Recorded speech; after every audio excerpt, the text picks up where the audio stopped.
কালকের ম্যাচটা ব্রাজিল হাইতির সাথে জিততে পারে, তাহলে কথা দিলাম মাথার চুল কেটে রাস্তায় রাস্তায় হাঁটবো। ফুটবল শুধু খেলা নয়, অনেকের কাছে এটি আবেগ, ভালোবাসা আর উন্মাদনার নাম। আর সেই উন্মাদনারই এক ব্যতিক্রমী উদাহরণ দেখা গেল পটুয়াখালীতে। প্রিয় দলের জয়ের আনন্দে নয়, বরং প্রতিদ্বন্দ্বী দলের জয়ে নিজের দেয়া কথা রাখতে মাথা ন্যাড়া করলেন এক আর্জেন্টাইন সমর্থক।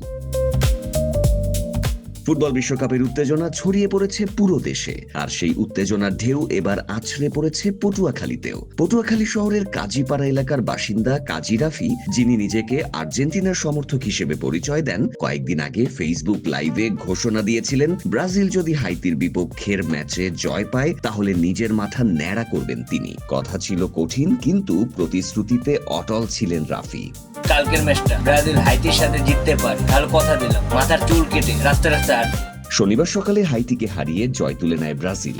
এরপর শুরু হয় অপেক্ষার পালা। রাফি কি রাখবেন তার কথা? শেষ পর্যন্ত নিজের প্রতিশ্রুতি থেকে সরে আসেননি তিনি। ব্রাজিল সমর্থকদের উপস্থিতিতেই পটুয়াখালী শহরের ঝাউবন এলাকায় এসে স্বেচ্ছায় মাথা ন্যাড়া করেন এই আর্জেন্টাইন ভক্ত।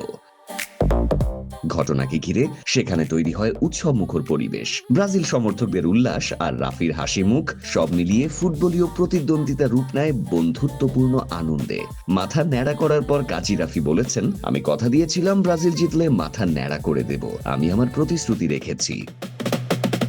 স্থানীয়রা বলছেন, প্রিয় দলের প্রতি ভালোবাসা আর প্রতিপক্ষ দলের সাথে বন্ধুত্বপূর্ণ খুনসুটির অংশ হিসেবেই এমন ঘটনা ফুটবল প্রেমীদের মাঝে বাড়তি আনন্দ তৈরি করেছে। কারণ ফুটবলের মাঠে প্রতিদ্বন্দ্বিতা থাকলেও মাঠের বাইরে ভালোবাসা আর বন্ধুত্বই যেন এই খেলার আসল সৌন্দর্য।